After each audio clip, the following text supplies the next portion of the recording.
The sound of metals clinking echoed softly through the decorated hall. Rows of uniforms stood still, a sea of crisp blues and grays under the shimmering light of the military banners above. But beneath the ceremony's surface calm, tension coiled like a live wire. Lieutenant Sarah Holden stood at the front, her pulse steady but her mind storming.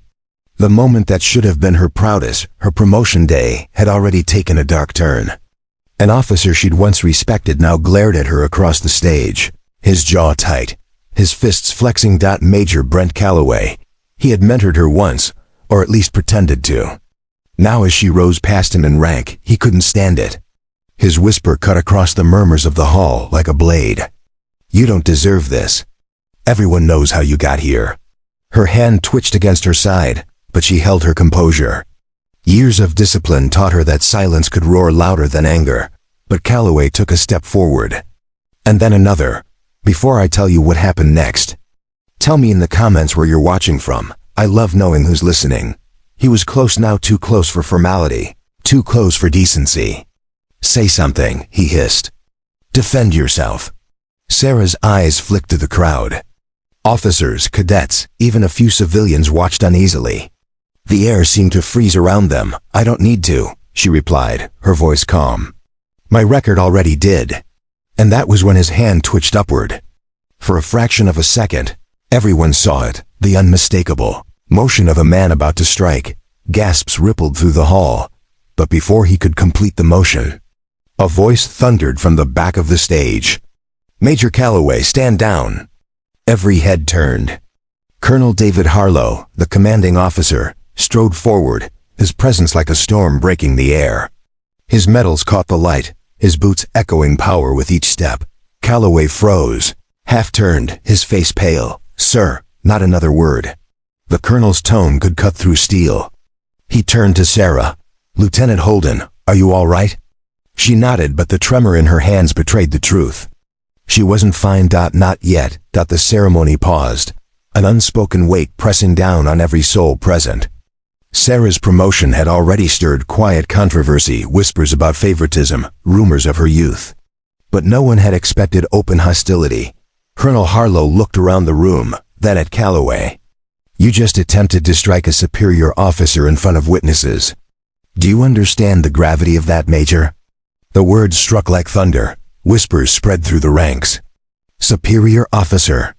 But she was just promoted to captain. Wasn't she? Calloway stammered.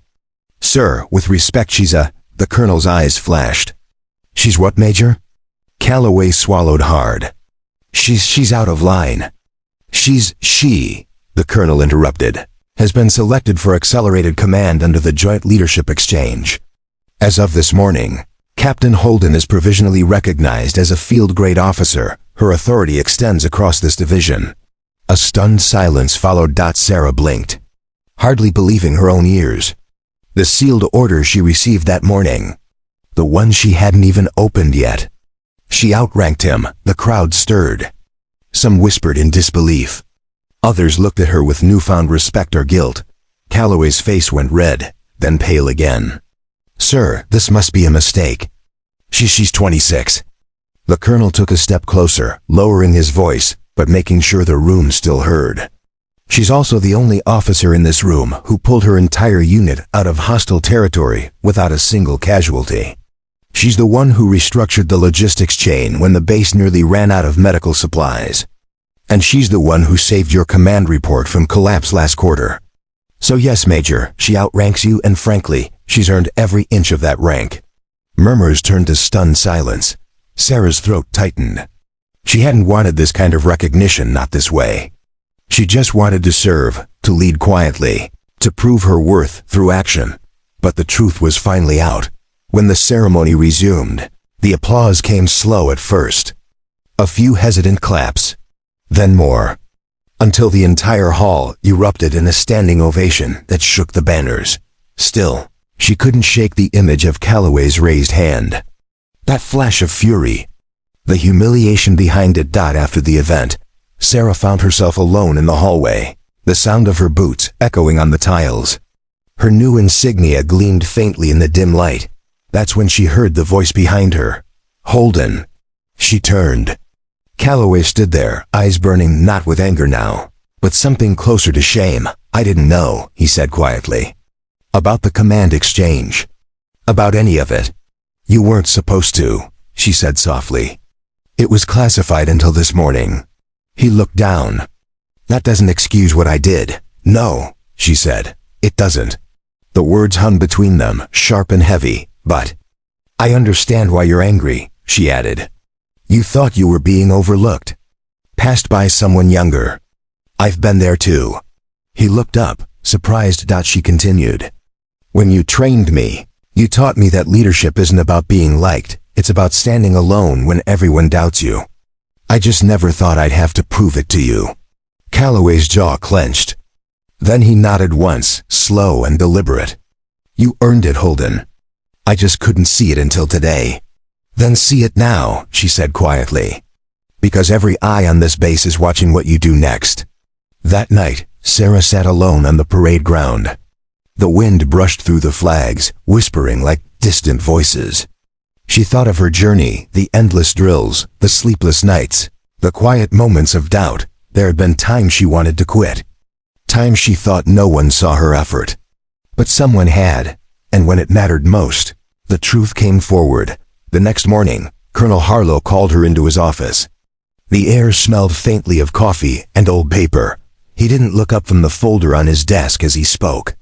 You handled yourself well yesterday. Thank you, sir. He finally met her eyes. Most officers would have reacted differently.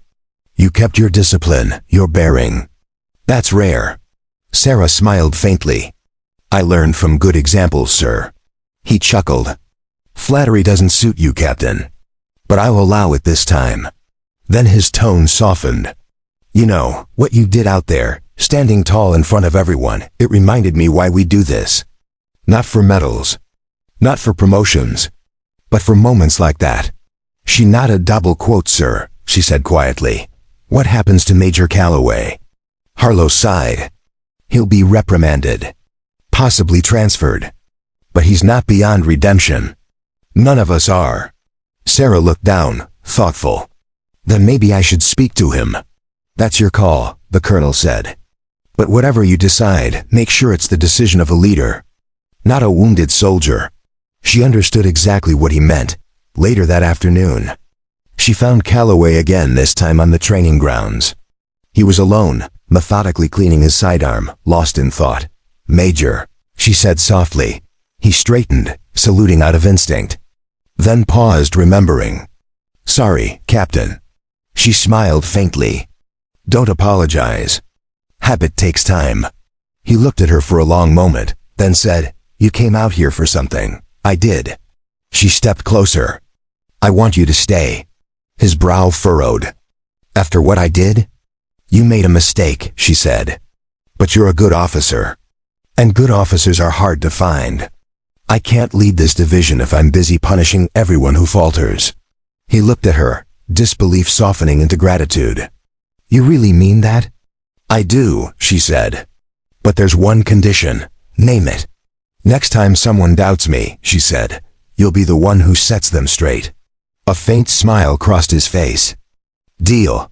Months later, Sarah stood on that same parade ground, but this time, as the reviewing officer for a new generation of recruits. Her gaze moved across the rows of uniforms, the hopeful faces, the restless hands. She saw in them the same fire she'd once carried. Remember, she told them, her voice steady and sure. Rank isn't just metal on your chest. It's the weight of every choice you make when no one's watching. Wear it with humility, and you'll never have to raise your voice to be heard. As she spoke, she caught sight of Calloway at the edge of the field, watching with quiet pride. Their eyes met briefly. No words needed.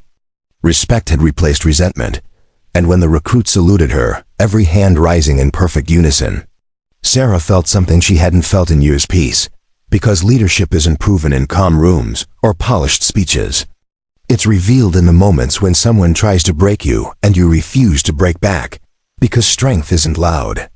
It's quiet, steady, unyielding. And respect is earned, not given. Because kindness doesn't vanish, it waits. And it finds its way back. The hall lights dimmed. and Sarah's reflection caught faintly in the polished glass of her new office window, a symbol of everything she had fought for and finally earned. Full circle, she smiled softly, whispered to the silence around her, still standing.